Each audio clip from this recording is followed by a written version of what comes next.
할렐루야. 오늘도 하나님 은혜와 사랑과 긍휼하심이 하나님과 약속한 시간에 성전에서 또 삶의 자리에서 예배드리는 우리 영일 모든 성도님들에게 하나님의 크신 은혜가 함께 하시기를 축복합니다. 자, 오늘 말씀 시편 15편입니다. 시편 저자는 다윗입니다. 그런데 1절에 보시면 이제 다윗의 평소에 간절한 소망과 또 고민과 답을 구하는 그런 이제 물음으로 시작하는데요. 그래서 1절에 보시면 여호와여 주의 장막에 머무를 자 누구오며 주의 성산에 사는 자 누구오니까. 이게 이제 제목을 주의 장막에 들어갈 자 누구오며라고 하는 제목으로 이제 함께 은혜를 나누고자 합니다.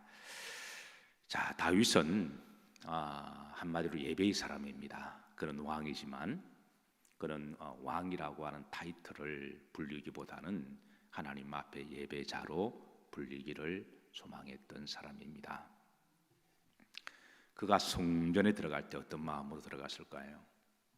다윗은 늘 성전에서 예배로 시작하고 예배로 마쳤는데요.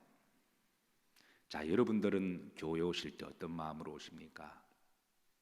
오늘 많은 그리스도인들이 교회에 오십니다. 그리고 교회 오실 때마다 어떤 마음으로 오실까요? 이건 저에 대한 번민이고 또 고민이고 기도 제목이기도 합니다. 아마 저를 비롯해서 많은 분들이 우리가 교회에 올 때에 아마 어떤 분들은 동기가 내가 바라는 뭔가 소원이 있으니까 오는 분도 계실 터이고, 어떤 분들은 어떤 사랑하는 누구 때문에 오시는 분도 계실 터이고, 어떤 분들은 정말 하나님을 사랑하고 구원에 감사해서 오시는 분도 계실 터이고, 어떤 분들은 힘들고 어려우니까 내가 마음이 불안하고 두려우니까 오는 분들 계실 터이고, 어떤 분들은 좀 물질의 복을 받기 위해서 오는 분도 계실 터이고, 어떤 분들은 또 자녀들을 위해서, 그래서 해마다 아이들이 20철이 되면 또 다니엘의 기도 학교라든가 자녀들을 위한 새벽 기도를 하게 되면 그때 의외로 뭐 2배로 3배로 많이 들어오시잖아요. 또 그게 끝나고 나면 또 밀물 빠져나가듯이 쑥 빠져나가는 또 그런 일들이 있습니다. 자, 여러분들은 어떤 마음으로 성전에 오십니까? 이게 다윗의 고민이었습니다. 저도 마찬가지로 이런 고민을 다 몸부림치면서 거쳤고요. 우리가 성전에 갈 때 어떤 마음으로 가야 할까요? 그냥 종교심 때문에, 아니면 그냥 가다 보니까 형식적으로 가는 것일까? 기본적으로 우리가 주의 성전에 온다고 하는 것은 하나님께 예배 드리러 온다는 것이죠. 그리고 우리가 예배 드리는 것은 사람에게 보이기 위함이 아닙니다. 그죠? 그 기본적으로 하나님께 우리가 예배를 드리기 위한 것이죠. 그래서 하나님을 신실하게 믿고 신앙의 답을 찾아가는 사람들에게 있어서 반드시 정직하면서도 몸부림치게 이런 부분에 대한 답을 찾지 않고 그냥 교회를 다니게 되면 자기도 모르게 그냥 종교꾼이 되어버릴 가능성도 있습니다. 학교에 가는데 학교 가는지 모르고 그냥 가방 메고 가는 거하고 똑같은 거죠. 그래서 하나님은 왜 가인의 예배를 안 받으시고 아벨의 예배를 받으셨을까? 성경에 왜 예배에 대해서 하나님은 그토록 많이 강조를 하셨을까? 이스라엘 백성들이 광야 여정을 지나서 가나안 땅 천국으로 갈 때에 하나님이 제일 먼저 가르쳐 주신 것이 예배 드리는 법이었거든요. 번제 제사는 어떻게 드리는지, 소제 제사는 어떻게 드리는지, 화목 제사는 어떻게 드리는지, 그리고 속죄 제사는 어떻게 드리는지, 속건 제사는 어떻게 드리는지.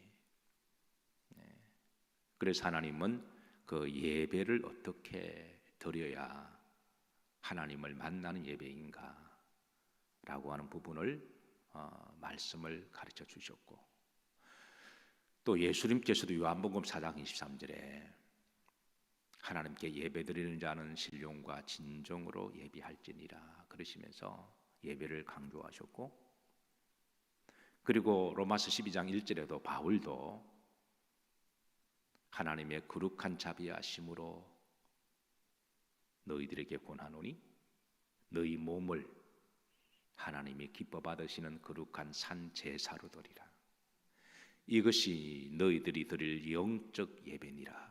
몸과 제사와 영적 예배를 같이 묶음으로, 그래서 제사하는 방법을 강조를 했고, 이는 사도 바울도 끊임없이 한평생 믿음의 여정을 걸어가면서 하나님이 기뻐 받으시는 그 예배를 위하여 몸부림침에 대한 답을 얻었다는 것과 같은 거죠. 이건 이제 다윗도 마찬가지입니다. 다윗이 오늘 1절의 고백에 주의 장막에 머무를 자 누구 오며 여호와여, 주의 성산에 사는 자 누구 옵니까? 여기에 대해서 다윗은 우리가 하나님의 성전에 갈 때 어떤 마음과 신앙의 자세로 가야 할 것인가, 그냥 아무 생각 없이 그냥 들레들레 시간이 되어서 나오는 예배, 아니면 나가지 않으면 뭔가 불안하고 또 얻어맞을 것 같으니까 그 두려움에 있는 예배, 아니면 어떤 사람은 딜을 해요. 하나님 내가 예배 들으실 테니까 하나님 내가 바라는 것 해주세요. 물론 하나님이 워낙 사랑이 많으시고 긍휼이 많으셔서 뭐 좀 부족해도 하나님이 그걸 책망하거나 야단치지 아니하시고 그냥 웬만하면 다 넉넉하게 받아주시는 하나님이세요. 그러나 우리가 정말 예배자가 되기 위해서는 이런 각자의 처절한 고민과 질문 속에 몸부림 속에 답을 찾아야 하나님이 그 예배를 기뻐하시고, 그리고 우리도 시간이 지날수록 예배의 영성으로 저도 들어가서 우리 예배가 하나님 안에 가게 되고, 그 예배가 우리를 변화시키고 그 예배가 우리 영을 살린다고 하는 거예요. 그래서 사탄이 제일 무서워하는 것은 모이기를 피하는 어떤 자들의 습관과 같이 하는 것입니다. 성도가 예배관이 잘못되어 있으면 한평생 잘못된 예배 형식으로 드리기 때문에 요거 자칫 잘못하다가는 자기도 모르게 위선적인 예배로 빠지게 됩니다. 물속에 사는 물고기가 물의 귀함을 모르듯 신앙생활을 몇십 년, 몇 대째 가문이라 그러는데 그 예배를 잘 몰라요. 예배를 드릴 때에 예배에 대한 영성이 별로 없습니다. 그냥 형식적으로 드리는 거죠. 사랑하는 성도 여러분, 아브라함도 예배의 사람이었고 신앙의 믿음으로 성공한 사람들은 다 예배의 사람이었습니다. 그런데 그들은 그냥 갑자기 어느 날 예배에 대한 영성을 터득한 게 아니라 여러분과 저처럼 한평생 하나님 앞에 신실하게 믿기를 고민하고 갈등하고 몸부림자들에 대한 그 간절한 기도를 들으시고 어느 날 하나님이 사랑하는 자들에게 말씀을 통해서 성령을 통해서 깨닫게 하신 거예요. 저도 제가 목사지만 신앙생활을 하고 난 다음부터 계속 던진 질문이 하나님 어떤 예배를 하나님 기쁘시게 받으십니까? 내가 드리는 이 예배가 하나님 앞에 기쁘시게 받으시고 단순하게 사람들에게 보이거나 어떤 종교적인 형식이나 어떤 다른 게 아니라 오직 하나님이 기뻐 받으시는 그 예배, 그런 예배를 우리가 한 번이라도 제대로 드리면 우리 영에 만족함이 있고 기쁨이 있고 하나님의 은혜가 있는 거죠. 그리고 그 예배에 대한 영성과 예배 드리는 방법과 예배를 정말 만족하게 드리면 좀 세상의 웬만한 시험이나 사람들과의 관계도 예배를 통해서 충분하게 하나님이 이기게 하시고 극복하게 하십니다. 오늘 이 다윗의 고민 속으로 들어갑니다. 저는 이 다윗의 처절한 고민이 오늘 한 시대에 정말 신령과 진정으로 하나님 앞에 예배 드리기를 원하는 자들의 답이 되기를 기도하고 축복합니다. 어쨌든 여러분 각자 제가 아무리 말씀을 전해도 이 부분에 관심이 없고 귀를 닫아두면 이것도 아무 들리지도 않는 거거든요. 근데 여러분들 중에 정말 교회 오실 때마다 내가 왜 오는가? 우리가 너희들이 사람을 보러 오느냐? 또 피리 부는 사람을 들으러 가느냐? 그 예수님이 하시던 말씀이잖아요. 그래서 우리가 교회 올 때마다 정직하게 내가 왜 오느냐? 무엇 때문에 오느냐? 하나님을 위해서 하나님께 예배드리기 위함이라면 내가 어떤 마음과 어떤 자세로 와야 할 것인가? 이런 부분에 대해서 여러분 답을 찾아가시기를 주의 이름으로 축복합니다.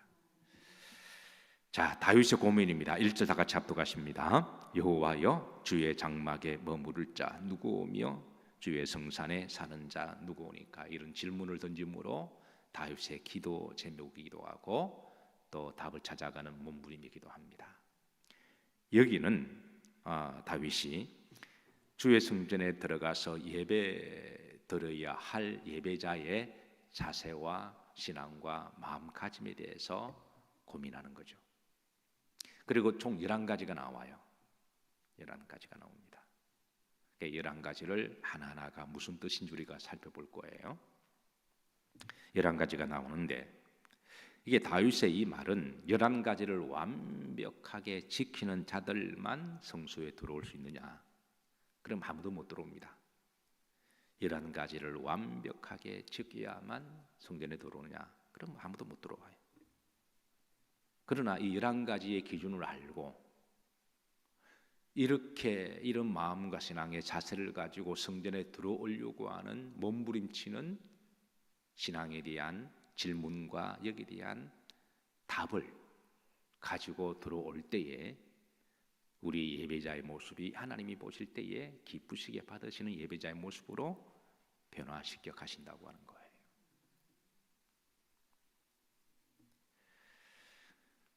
출애굽을 깊이 묵상을 하다가 출애굽기에 보면 하나님이 이제 제사 드리는 방법을 대해서 5가지를 말씀하시죠. 신학대학을 다닐 때에 여기에 대한 고민과 갈등 속에 제가 부분적으로 답을 얻은 게 예수님이 하신 말씀 신령과 진정으로 예배할지니라. 아마 이 말씀 여러분 다 좋아하시는 말씀들이고 이 말씀이 제 가슴 속에 확 꽂혔습니다. 그래서 하나님께 예배드릴 때는 내가 신학생이든 주의 종이든 그런 거 하나님 앞에 뭐 신학생이 무슨 의미가 있습니까? 하나님 앞에 내가 주의 종이다 이게 뭐 그게 무슨 의미가 있나? 하나님 앞에는 다 우리가 다 양이고 성도죠. 그래서 하나님 앞에 신령과 진정으로 예배드리기를 위해서 기도하고 애를 썼습니다. 출애굽기를 말씀을 만났을 때는 하나님 앞에 드리는 제사 방식을 번제, 소제.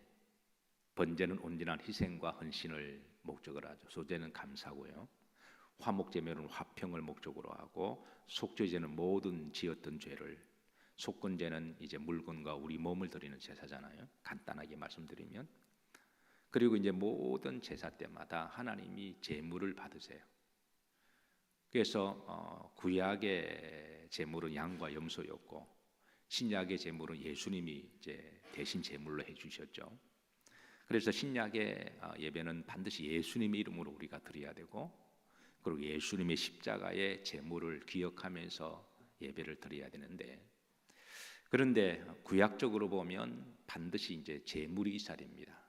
어느 날 제가 기도를 하는데 제 마음속에 물론 우리가 이제 구약을 성취하신 분은 예수님이시니까 구약적인 방법으로 제사를 드리지 않아도 괜찮습니다. 예수님만의 모든 게 다 성취가 되었으니까.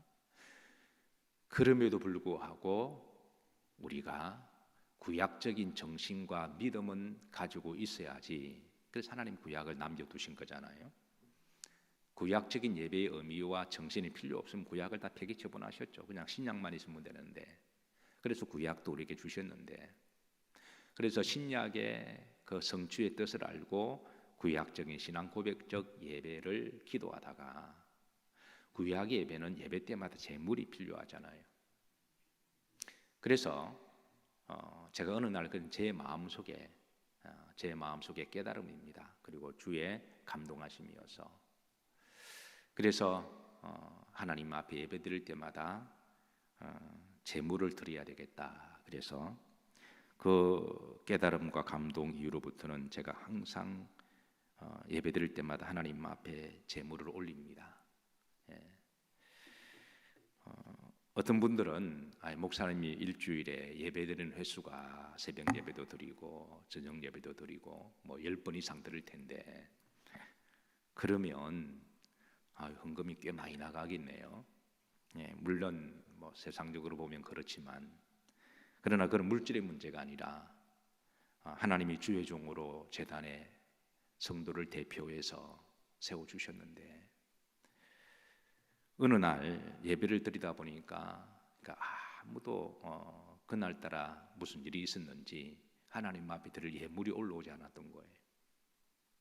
그러니까 예배 때는 우리가 하나님 앞에 제물을 드려야 되는데 그게 제 마음이 너무나 아파서 그때부터 하나님 저라도 예배 때마다 제물을 드리겠습니다 하는 그 믿음으로 지금까지 제물을 예배 때마다 드립니다.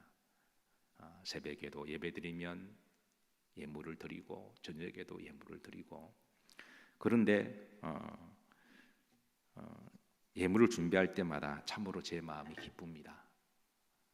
부족한 종을 목사로 세워주시고 제단에 제물이 빠지지 않도록 또 드릴 수 있도록 한 게 감사하고 또 이런 예배를 받아주심이 너무 감사해서 뭐 한 번도 아깝게 생각하거나 그런 적은 한 번도 없어. 오히려 하나님이 긍휼히 보시고 또 하나님이 또 다 쌓아두시고 또 때를 따라 하나님이 또 넉넉하게 주실 것을 믿기 때문에 근데 그런 꼭 보상 심리보다도 예배는 제물이 있어야 되잖아요. 물론 이 제물을 이제 각자 믿음입니다. 각자 믿음입니다. 그걸 안 한다고 해서 잘못됐다 그런 말이 아니라 우리의 이제 원 제물은 예수 그리스도시고 그리고 우리 몸이 제물이 돼야 되고 그러나 한 발 더 나아가서 내 물질이 놓은 곳에 마음도 있다하셨으니 예배 때마다 각자 믿음의 또 형편의 분량대로 그렇게 예배 때마다 그게 뭐 없으면 없는 대로 드리면 되는 거고 또 하나님이 축복하시면 또 그 분량대로 드리면 되는 거잖아요. 어차피 예배는 나와 누구와의 관계다?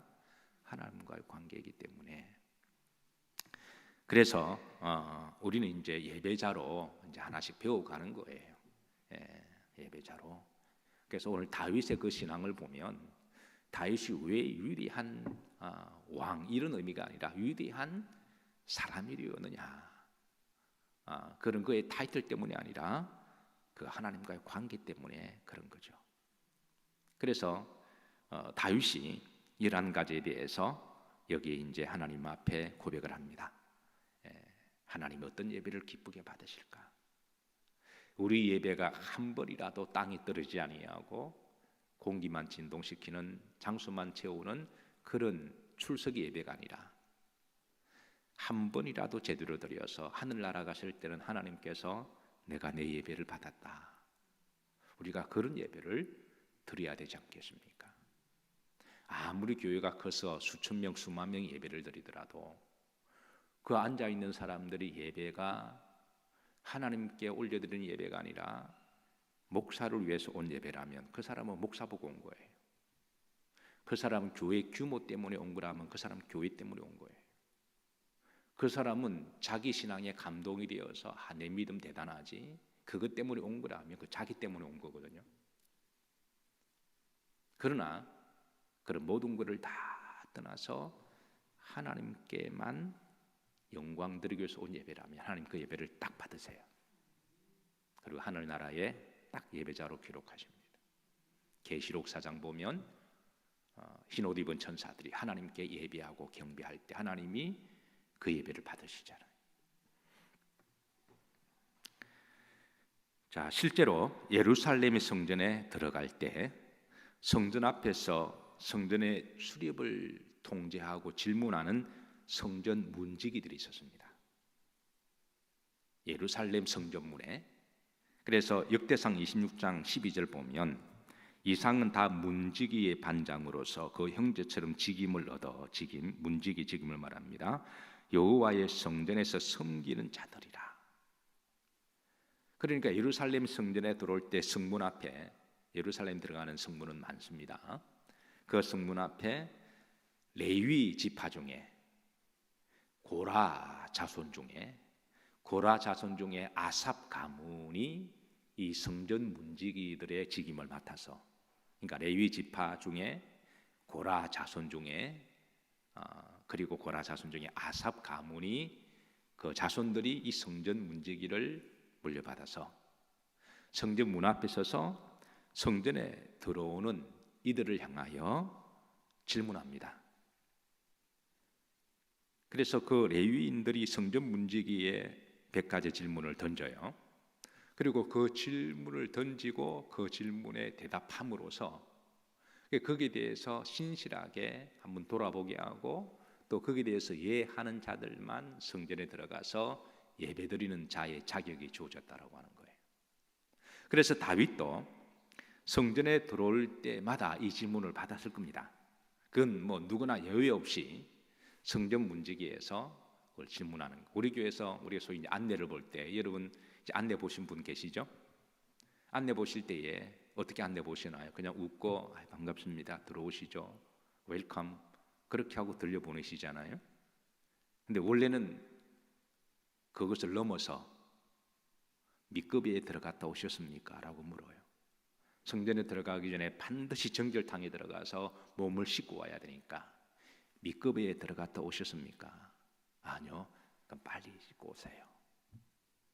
네, 씻었습니다. 그러면 그 다음에 하나님 앞에 그동안 정직하게 사셨습니까? 네. 이런 질문을 던지고 난 다음에 그리고 거기에 대해서 신실하게 대답하고 질문 던지고 대답하는 동안에 또 그런 자세를 하나님 훈련시켜 나가는 거거든요. 다윗도 그런 질문을 예배 들어갈 때마다 받은 거예요. 그래서 이런 다윗의 고민이 이제 시편에 보면 이 성전 문지기의 믿음과 소망과 또 신앙이 담겨 있는 그런 시가 나옵니다. 이 고라의 자손인데요. 시편 84편 10편에 보면 주의 궁정에서 한 날이 다른 곳에서 첫날보다 나은 적 악인의 장막에 사는 것보다 내 하나님의 성전 문지기로 있는 것이 좋사오니. 이게 이 시를 기록한 사람이 고라의 자손입니다. 레위 지파의 고라의 자손의 아삽 가문에. 그러니까 이 성전 문지기의 직임을 사명을 신실하게 잘 감당하다가 주의 궁전에서 문지기로 사는 것이 왕의 첫날보다 사는 게 낫다라는 고백이 여기에서 나오는 거예요. 그리고 이것을 누구보다도 좋아했던 이가 다윗입니다. 그래서 이게 원래는 고라의 자손이 기록한 시인데요. 나중에 다윗이 이 가사를 가지고 찬양하기도 하고 그래서 어떤 사람은 이게 다윗의 고백이다 그렇게 말할 정도로 다윗이 이 말씀을 사랑하는 거거든요. 왕이지만 왕의 타이틀보다도 성전 안내를 보기를 더 좋아했던 사람, 성전 문지기로 섬기기를 더 좋아했던 왕이 바로 다윗 왕입니다. 자, 이제 말씀 속으로 들어갑니다. 주의 장막에 들어갈 자의 자세와 믿음. 오늘 시간 관계상 하나만 봅니다.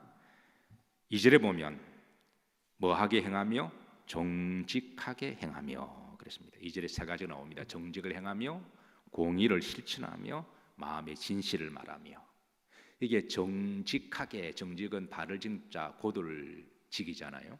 그러니까 바르게 올곧게 살아가는 것을 말하는데 히브리 말에 의하면 이만 타밈이라는 말인데요. 이 타밈이라는 용례가 창세기 6장의 9절에 보면 노아는 당대 완전한 자라 그가 하나님과 동행하였으며 할 때에 완전한 자가 타밈이라는 말로 썼습니다. 그래서 세상적으로 정의할 때는 사전적으로 바를 정자 올곧을 지기지만 이게 하나님이 말씀하는 이 정의는 그게 아니라는 거예요. 완전한 자라 그리고 풀이해주는데 하나님과 동행하는 자다. 완전한 자는 사전적으로 보면 실수도 하나도 없는 흠과 점과 없는 사람을 말하죠. 세상에 그런 사람 어디 있습니까? 그런데 성경에 말한 이 탐임이라는 말은 하나님과 동행하는 사람을 이야기합니다. 그러니까 성전에 들어갈 자 누구냐? 지난 한 주의 삶, 예배드리기 전까지의 우리의 삶이 하나님과 동행하는 삶을 살려고 애를 썼느냐? 그걸 지금 물으시는 거예요. 흠과 점과 티가 없는 완전한 분은 하나님밖에 안 계십니다. 그 예수 그리스도밖에 안 계세요. 하나님 우리에게 그런 것을 요구하지 않으십니다. 우리는 다 원죄가 있고 부족한데요. 그러나 연약하지만 하나님과 동행하려고 살 수는 있잖아요. 이 하나님과 동행이라는 말은 할라크라는 말이고 산책하다는 말입니다. 그러니까 일상적인 삶에서 우리가 주님을 늘 의식하며 주님께 묻고 주님을 친구처럼 또 우리가 묻고 또 답을 얻고 그러면서 일상의 삶을 살아가는 것이 바로 동행이라고 하는 것이죠.